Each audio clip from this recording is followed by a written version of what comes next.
سلاوین گرم و ام دیسان کیف خوشن به دیدار واقعی تماشاوانن دمی لحاف کردان کرد کنکشن تیوی دارن بابت وی جاری بدلی هاوبن.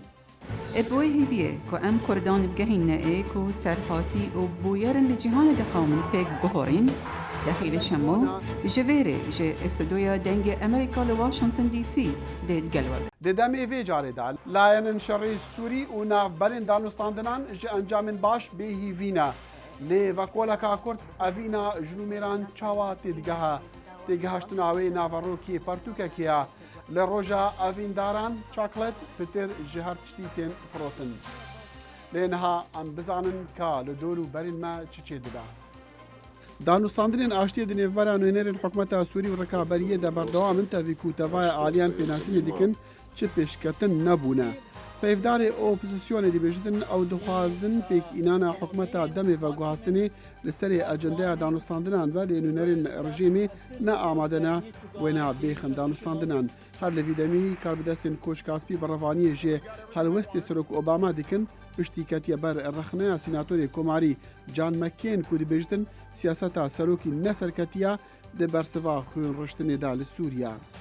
سروکی فرانسی رودیکتا ناواندا پیشکتنا تکنولوژی لامریکا و دخوازتن کارداریا امریکی راکشتا ولاتی خواه ریبری فرانسی دی بیشتن 2000 کمپانین امریکی لولاتی وینا و 500,000 کارمند تیدا کاری دیکن. نرویج لپیشیا ولاتن پیتر میدالی برینه لأولمپیکن زوستانین 2014 12 میدالی برینه لچار جوانا زیرن ألمانيا 6 زير برینه حتا روژا پنجشنبه امریکا 9 میدالی برینه 3 جوانا زیرن. سلاوین دوباره گلی تماشاوانین هجا راپورتا کانوهیا آزادیا راگهاندنی جری خستیا روزنامه‌وانین به سنور دیار دیکا که هنک ولاتین روشلاتا ناوین افریقا و آسیا جی خرابترین جهن جه کاری روزنامه‌وانی را اف کومالا مافی روزنامه‌وانان دی بیجا لامریکا جی آزادیا روزنامه‌وانی برتنگ بویا. ڕێخستیە پامنێرین بێت و خویب دەبێژە لەوان سێ ساڵین شەڕێ نافخوا لە سووریا نافبەرە حکوومەت و تاقمێن سەرهەلدایان سووریا مەیدانە هەرێ گەرمە لە دژی ڕۆژنامەوانی و ڕۆژنامەوانان. ڕێڤەبەرە ڕێخستیە داوفنی هەڵگند دەبێژە ژە 180 وڵاتین جیهانێ سووریا لە بنێ فەهرەستەیە. You have to keep in mind that more than 130 news providers ئەبێ لە بیر نەکەین لە ئاداری 2011 زیاتر لە 130 کارمەندی ڕاگەاندن لە سووریا کوژراون 45 لەوانە پارێکە کوژران جگە لەمەش 16 ڕۆژنامەوانی بیانی و 26 کارمەندی ڕاگەاندن هەر ئێستا دەست بەسەرن یانیش بێسەر و شوێنن. news providers are right now detained, kidnapped or missing. لە ئەفریقا هەڵگن دەبێژە گوت توندتیژی بیە پێشەیەکە تایبەتە ڕۆژانە و گەلک دیار و بەربڵاوە. ئەو ڕێکخراوانی کە سەر بە دەوڵەت نین بەڵکو ئەوانی کە سەر بە تۆڕە تیرۆریستەکانن سەرچاوی توندوتیژەکانن دژی کارمەندانی ڕاگەیاندن. ڕێخستی ڕۆژنامەوانین بێتوخیب دە فەهرەستە خۆیان ساڵانەدا لەسەر وڵاتە بالا خۆدایە فەکتەرین وەکی زەڵالیا سربخویا میدیا و ئاستی زبر و زۆرداریا دەگەر ڕۆژنامەنویسان و دەبێژە بزافین حکوومەتێ بۆ کەپکردنا میدیایە لەسەر میدیایە جڤاکی و بڵاگان ڕۆلێکی پڕمەزن لەیستیە و دەوی کاودانیدا ڤیتنام لە ڕێزا 174 ڕادوەستە. ڕێخستیە ڕۆژنامەوانین بێتوخیب دەبێژە نێچیرە حکوومەتێ بەسەر داکیومنت و زانیاریەت و بێیوان هاتنە بەڵافکردن و کەسن ئەو زانیاری بەڵافکرینە لە ئەمریکا ڕۆلێکی مەزن دیتیە و ئەو لە فهرستا 46 وڵاتان لە ڕێزا 13 ڕادوەستە. ڕێخستی بەحسا بابەتن وەکیە برادلی مانینگ دکە گوشرۆڤەکارێکی بەرەیە دەستگەها زانیاریان لەشکری ئەمریکا بی و بە 35 ساڵین بەندیگەهەیە هاتە جزاکردن ji بۆی بەڵافکردنا داکیومنتên napaniyên leşkerê Amerîka li ser malpera Wikileaks. Peyamnêrê pişka vekolîna rojnameya The New York Times James Rosen li dor Amerîka û vê mijarê hod axive. I think it's the crackdown on ئەس باوەڕ دەکەم ساڵا 2013 خراپترین ساڵا کبکردنا ڕۆژنامەوانە بوو ژالی حکومەتە ئۆباما و ئاژانسە ئەولەهیە نیشتیمانیڤە و هەروەسا ji بۆ سنووردارکردنا ئەشکەرەکردنا زانیاریان. To limit the amount of information that the public can find out about. ڕێخستیا پامنێرین بێتوخیب دەبێژە پانەما، دمینیکن ریپابلیک، بۆلیڤیا و ئەفریقا باشوور ji wan welatane ku li sala borî hindek pêngavên erênî avêtîne bo baştir lêkirina rewşa azadiya ragihandinê. بینەران لە هەفتیا بۆری ما هەفپەیڤینێک دەگەڵ مامۆستایەکێ زانکۆیە ئەمریکی لە سلێمانیە بیلال وەهاب هەبوو. وی ژمارە شرۆڤەت دکرد کە چاوە هەڵبژارتن لە هەرێما کوردستانە عێراقێ دبن و گوهارتنین بەرچاوژی دیسان دبن لێ دەست هەڵات نای گوهارتن. ئەفجا ئەم ژێ پرسین کە ئەو دکارە ژمارە شرۆڤە بکە ئەف دیموکراسیەتە چییە؟ هەرێمی کوردستان هەرێمێکی دیموکراسی نییە بەڵکو هەرێمێکی کە کەوا بەرەو دیموکراسیەت ئەڕوا. ئێمە ئەگەر بڵین دیموکراسیان نەبوو نایە بە ڕەش و سپسێ بکەین بەڵام بەرکو قەراری دوایە کەوا بەرەو دیموکراسیەت بڕات چکە دیموکراسیەت پرۆسەیە نەک ئامانج بەڵام کێشەکەلەوە ئایا ئەم پرۆسەیە تا چەندێ لەسەر ڕێڕەوی ڕاستی خۆی ڕوا بۆیە بەڕێ منە بێت لەم ڕوانگەوە ئێمە سەی دیموکراسیەتی کوردستان بکەین لە هەندێک لاوە دیموکراسیەت لە کوردستانە بەرەو پێشکەوتنە ڕوا ئۆپۆزیسیۆن دروست بووە ئۆپۆزیسیۆنی جدی دروست بوو نەک ئۆپۆزیسیۆنی پاشکۆ کۆمەڵگەی مەدەنی لە پێشکەوتنایە ئیعلام و ڕاگەیاندن لە کوردستانە تا ئاستێکی باش ئازادە کێشەی گەورەی هەیە ڕۆژنامەنووس ئەکوژرێت ڕۆژنامەنووس لێ ئەدرێت شەفافیت لە داتا نییە بەڵام جاران تەنها حیزب بەیتوانی قەناتی تەلەڤیزیۆنی هەبێ ئیسە سەرمایەدار هەیەی ئێستا خەڵکانێکی مەسەن مەدەنیەتوان کۆبنەوە جەریدەیەک مەجلەیەک وەبسایتێک فەیسبووکەکان مەسەن ئێستا لەوەچێ لە زۆربەی جەریدە حیزبیەکان تەسیریان زیاتر بێ لە کوردستانە ئەمانە هەمووی ئاراستەی باشن لە بەرامبەرەوە چەند حاڵاتێکی تری سلبیش هەیە حاڵاتەکە ئەوەیە کەواوتم هەموو جارێکە هەڵبژاردن و شتێکی باشمان ئەداتێ نەتیجەیەکی باشمان ئەداتێ بەداخەوە لە لایەکی ترەوە لە بە ئاستێکی تراسەیرەکەی پرۆسای هەڵبژاردنەکە نەتیجەی هەڵبژاردنەکە بە ئاقارێکی ترا ئەبرێت کەوا دەنگی خەڵک تعبیر ناکات لە چاکسازی لە ناو حکوومەتە بەڵکو حاڵەتێک دروستە بێتەوە حکوومەت هەر لەسەر بەزمی خۆی ئەڕوا لەسەر نەهجی خۆی ئەڕوا گۆڕانکاری دروست ناکات نقطەیەکی تری سلبی کەوا لە دیموکراسیەتی کوردستانە هەیە ئەویش پشبەستنە بە نەوت کەوا بەشێکی زۆری سەرمایەی کوردستان لە دەسەڵاتێکی کەما تەسک لە دەسەڵاتی تەسکە قۆرخ بووە ئەو حەڵقەی بڕیاردان لە سیاسەتی نەوتی کوردستان کە سەتان نەوەتی داهاتی حکوومەتەوە تەمە باسی هەموو داهاتی ئابووری کوردستانەکەین لە چەند کەسایەتیەکە کۆبووەتەوە نەک لە چەند دەستگایەکە بەڵکو لە چەند کەسایەتیەکە کۆبووەتەوە کە شەفافیەتی تیا کەمە شەفافیت باس لەوە ناکەم چەند بەرمیل نەوت ڕۆشتووە بای چەند دۆلارە بەڵکو شەفافیت لە ئامانجەکان لە دانی بڕیار لە دەستنیشانکردنی استراتیجێتەکان ئەبێ بڕیاردان لەسەر نەوتی کوردستان کە هەموو گرێبەستەکان 20 بۆ 30 ساڵن کەوا باس لە جیلی داهاتووی کوردستانەکەین کوردانی کوردستانەکەین نابێت لەم بارە تەسکا بڕیاری لەسەر بدرێت ئەمە بارێکی استراتیژیە مەفروض وایە تەنها ئەو کەسانەشی کەوا ئێستا باڵا دەستنتیایە خۆیان نەخەنە ژێر ئەو قەرارە مێژوویە سەختەوە چونکە ئەگەر چاکە بکەن ڕاستە دەستخۆشیان لێکرێ بەڵام احتیمالی بەخراپبردننی ئیدارەکردنی سیاسەتی نەوت زۆر گەورەیە کارکتەرەکان تایە زۆر گەورن بۆیە وا باشە پرۆسەی بڕیاردان لە سیاسەتی نەوت و غازا بە نیشتیمانی بکرێ بە ئینستیتوشن بکرێت بە دەستگایی بکرێت واتە لە پەرلەمانە مناقەشە بکرێت لە کۆبوونەوەی سەرانی حیزبەکانە مناقەشە بکرێت نەک لە بوارێکی تەسکە کاک بیلال من هەر چۆنێک سەیری مەوزوعی نەوت دەکەم و سیاسەتی نەوتی هەرێم پێم وایە ئارمانجەکە ئارمانجی سیاسیە زیاتر لەوەی ئارمانجی ئابووری بە دوایە بێ بەس کام سیاسەتی بەسەر بەخۆی کردنی کوردستانە یاخود سیاسەتی دروستکردنی سربەخۆیی ئابووری کوردستانە شیکردنەوەیەکی وا لە کوردستان هەیە شتێکی وا لە ناو خەڵکا دروست دەکرێت کە ئەم سیاسەتە بۆ ئەوەیە کوردستان سیاسەتی خۆی نەوتی هەبێ پشت بەخۆی بە ڕووی ئابووری ببەستێ بۆ ئەوەی بتوانێ ئەو بڕیارە گەورانە بدە ئەوە منی توێژەر واڵێم ئەوە ڕۆژنامەنووسی چاودێر واڵێ بەس حکومەت واناڵێ ئێمە بەڕوونی لامان دیار نییە حکومەت بە ئێمەی نەوتووە سیاسیەکان بە ئێمە نەوت و ئێمە هەڵبژاردنمان کرد بۆ نمونە پێش فترەیەک لە کۆتاییەکانی ساڵی 2013 نەمان بینی کەسێک بە ئاشکرا بڵێت ئامانجی سیاسەتی نەوتی هەرێمی کوردستان بریتیە لە بەڕوونی لەو خەڵکە تێ بگەێنێ ئەم قسانی کەوا ئەکرێ هەمووی تحلیلی خەڵکە حکومەت نهاتەوە بە ئاشکرا بڵێ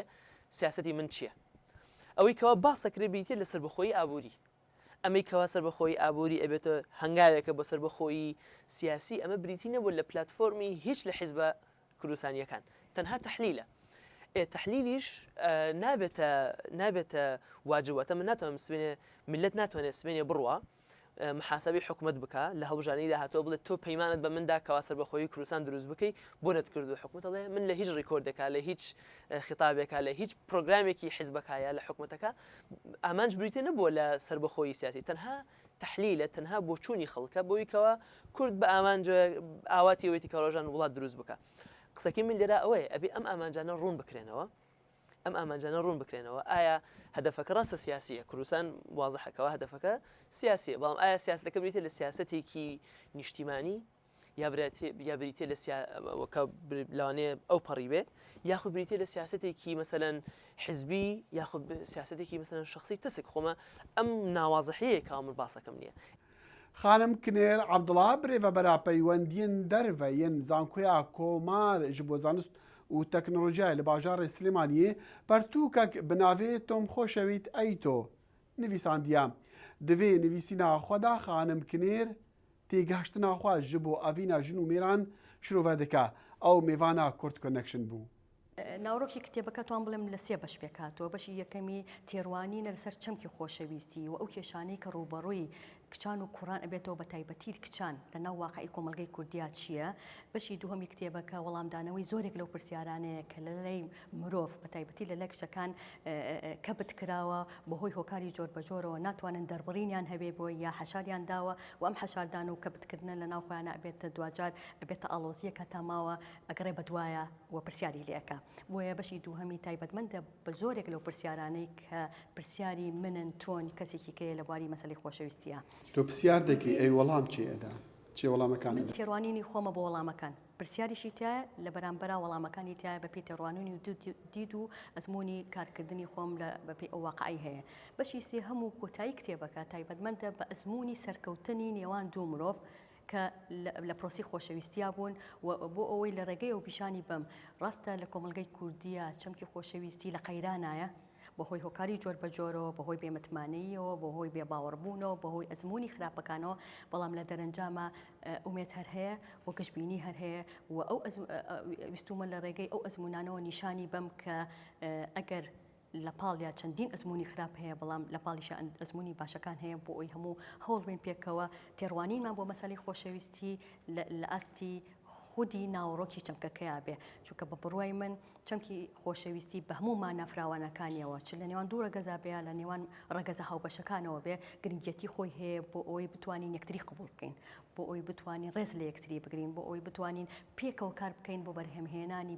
باشتر و هێنانەدی خەون و ئاواتەکانی هاوڵاتی و پاراستنی کۆمەلگایە کە ڕۆژ بە ڕۆژ لە گەشەکردنا بێ بۆیە بە بڕوای من خۆشەویستی بناغە و سەرچاوی هەموو مەسەلەکانی ترەکە لەکەوێتەوە باشە ئەکرێن حەزم دەکرد باسی نووسینەکانی جناب بکەم تۆ ژمارەیەک کتێبت هەیە لەم بوارەیەدا وابزانام 6 کتێبێک نووسیوە تا ئێستا لە 2001 من دەستماوەتە نووسین کە ئەم ساڵ 11 هەمین کتێبم بوو لە بواری ژنانە و توێژینەوەی تایبەت بە مەسەلەکانی جۆرەکانی توندوتیژی دژ بە ژنان وەکو گێشەڵپێکردنی سکسی وەکو توندوتیژی وەزیفی لە دام و دەستگاکانی حکوومەتە وەکو توندوتیژی خێزانی وەکو بەشداری سیاسی ژنان ئەمانە هەمووی تەوەری باسەکان بوون کە بەپێی قۆناغ و بەپێی تایبەتمەندێتی قۆناغەکان هەر یەک لەم ناونیشانانە بۆ خۆی هۆکارێکی لە پشتەوە بوو و زەڕورەتێک هێنایەکایەوە بۆ ئەوی بتوانم قسە لەسەر مەسەلەکان و لە ئاستی توێژینەوە بەداتا نیشانی بەم کە ئاستی توندوتیژیەکان بە جۆرەکانیەوە لەم قۆناغا لەو ئاستەیە ژن لە کوردستانە زیاتر قوربانی بارودۆخی سیاسی یانش بێکاتی کۆمەڵایەتیە بێگومان هەموو هۆکارەکان هۆکاری کەلتوری کە باسی ئەەکەین چ لە بواری دابوونەریتە چ لە بواری ئاینە چ لە بواری سیاسەتی حکومڕانیە هەموو ئەمانە هەموو ئەم فاکتەرانە ڕۆڵ ئەبن لەوەی کە ژن جیاوازی لە ئاستا بکرێ کە ژن توندوتیژی جۆر بەجۆری لە ئاستا بکرێ کە ژن سەرڕای ئەوەی توندوتیژی لە بەرامبەر ئەکرێ کەسی تاوانبار ئەگەر لە بواری کوشتنی ژنان بێت لە بواری پیادەکردنی جۆرەکانی توندوتیژی جستەیی و دەرونی بێکار بەرامبەر ژنانەکرێ وای کردووە کە لەژێر یاسایە قوتار بن. ئەمە یەکێکە لە گرفتە سەرەکیەکان لە کۆمەلگای ئێمەیە کە بەردەوامیەتی ئەم توندوتیژیانە بوونی ئەبێت. بۆیە بە بڕوای من هەموو هۆکارەکان فاکتەرن بۆ ئەوەی کە ڕێژەی توندوتیژی دژ بە ژنان لە کۆمەلگای کوردیا بە شێوەیە بێ کە مانەوەی هەبێت. بەڵێ باشە ڕێژەی توندوتیژی دژ بە ژنان چەند ساڵێک کە باسەکری پێش دو سێ ساڵێک کە بیرنێتەوە کە شتێکی زۆر خەتەرناک بوو لە هەرێمی کوردستان باسەکرا داتەکان زۆر بەرز بوون ئێستا چۆنە؟ کرێ بڵێ جۆرەکانی توندوتیژی لە قۆناغێکەوە بۆ قۆناغێکیکە گۆڕانکاری بەسەرایە. بۆ نمونە قۆناغی ڕابردوو بە بڕوای من توندوتیژی جستەیی کە ئاسەواری بەسەر جستەی مرۆڤەکانە بەدەر ئەکەوت ئەتوانم بڵێم جۆرێکی دیار بوو لە توندوتیژی. ئێستا لە قۆناغی توندوتیژی دەرونیە کە شتێکە هەندێک ناڕاستەوخۆیە زۆر جارەکە ئەکرێ یا ڕاستەوخۆیە کە کاریگەری بەسەر جستەی مرۆڤەکانە بوونی نییە، بەڵام کاریگەری دەرونی قۆناغ بە قۆناغی کەشەکردنی ئەو مرۆڤە بوونی ئەبێت. کوشتنی ژنان بە بیانووی شەرەف تا ئێستا بەداخەوە لە کوردستانە یەکێکە لە دیاردەکان کە بەهۆی وەکو ئاماژەم پێکرد بەهۆی ناسەروەری یاساوە زۆر جار قوتار ئەبن. ئەگەر لە شوێنێکە لە کۆمەلگایەکە مافی مرۆڤ پاراستی بێ مافی مرۆڤ هەیبی ژن پێویستی بەوە هەیە کە باس مافەکانی خۆی بێگومان کە کاتێ باس لە مافی مرۆڤ ئەەکەی بڕوای من کاتی ئەوە هاتووە کە ئیش لەسەر بەرجەستەبوونی مافی مرۆڤ بکەین لە کوردستانە بۆ ئەوەی هەموو ئیش لەسەر هاوڵاتی بوون بکەین لە کوردستانە بۆ ئەوەی مافی تاکەکان پارێزراوە بێ کە ئەو کاتی مافی تاک لە ئاستی دەستوریە لە ئاستی یاساییە لە ئاستی لێپرسینەوە لە ئاستی سربەخۆیەتی دەسەڵاتی دادوەریە لە بەردەم تاکە وەکو یەک مامەڵی لە کەڵا بکرێ بێگومان ئەو کاتە بە بڕوای من ڕێژێکی زۆری توندوتیژیەکان و جیاوازی و جیاکارەکان لە ئاستی مەسەلەی ژنانە کەم ئەبێتەوە و کاریگەری زۆری ئەبێ بۆ بەرجەستەبوونی ماف. خانم کنێر عەبدڵا بەشداری بەرنەما وەزارەتا دەرڤەیە ئەمریکی ببوو بە ناوێ میێوانێ نفنەتەوەی ji بۆ ژنên سەرکردا. بینەران ڕۆژە هەینی چاردەی مەهادوو ڕۆژە ڤالنتاینز دەیە ئانکو ڕۆژە ئەڤیندارایە ji بۆ دیارکردنا ئەڤیناخوا عاشق دیاریان پێشکێشی خۆشتەڤیên خوا دیکن. چاکلێت شیرینیەکە پڕانیە ئەڤیندارە لێک دگوهڕن. لە گۆڕا زانیاریان لە ئەمریکا بتنێ vê ڕۆژێ 27 ملیۆن کیلۆیên چوکلێتێ تێن خوارن بە هایوان jî digehta 305 ملیۆن دۆلاران.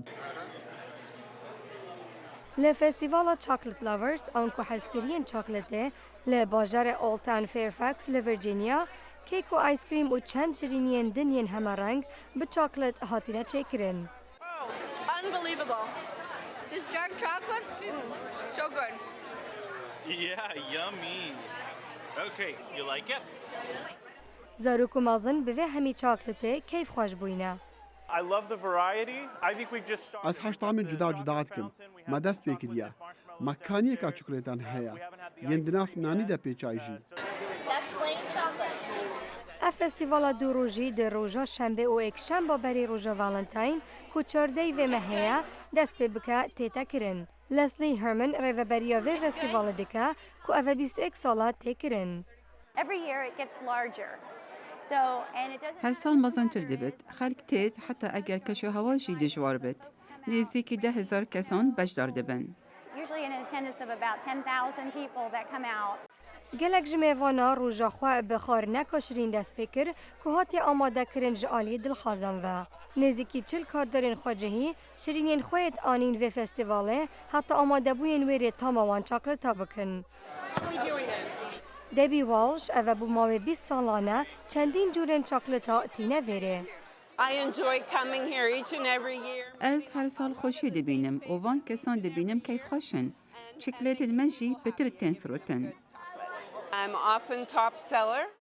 Di vê festîvalê de her wisa kêbirkeya çaklet têkirin, kesên amatör û şahreza dikarin bi şirînên wan çêkirîne bejdar bin ku ev jî bi piştgiriya zanîngeha George Mason têkirin. Joe Wilson rêveberê lêkolînên serxwarina ye. The judges tasted them this morning, but not the public. Dadwer neku xelik tam û durustkirina wan dinirxînin. And the creation itself. میوان فستیوال جی دکارن دنگ خواه بدن کیجان کیک بدلی وانه. هر وسا دکارن لدروژی کیف خواه بچند کریارن نه چاکلتی بینن وک میناک گروپا کا موترسایکلا خواه جهی. هرمن دبیجه اف فستیوالا نبس جبو کیف خوشیه و چاکلتانه.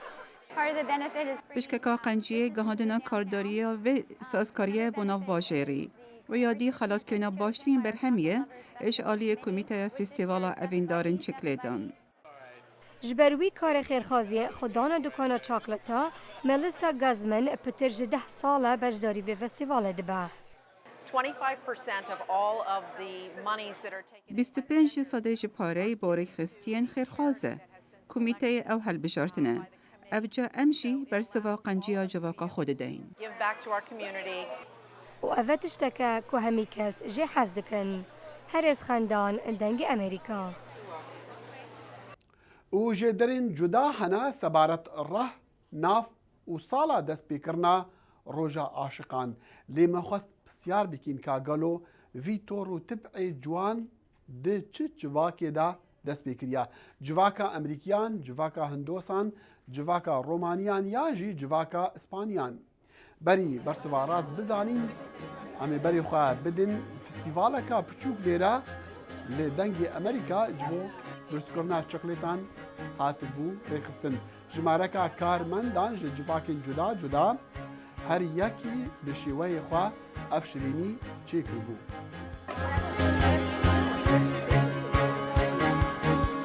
بینران برسوا راست که گلو والنتاینز دی روژا اوینداران دچه جواکه دا دست پیکریا جواکا امریکیان، جواکا هندوسان، جواکا رومانان یان جی جواکا اسپانیان بجارا سیه راسته دبیجن 300 سالان پشتی مرنا مسیحی جی امپراتورن رومان دخواست هر کس باوری به خداوند رومان بینه وان اولداره که کریستیان بنا وی والنتاین آوید زندانی جبر باورین وین اولی و لروجا 14 مها 2 شباتی جی سریوی برین افروش جبو رزگرتنی لوی تیتا کرن و هاتا دانانجی تماشاوان هیجا هاتا دیدارا بی داخل شما مستافی برنامه هیویا ساغی و سلامتی جوارا دخوازن هندکارن وی برنامه و چندین راپورتو هف پیوین و برنامه دیجی لسر مالپرن دنگی امریکا یان دنگی امریکا تماشا بکن فیسبوکا برنامه کرد کنکشنا دمیوا بمینه خوش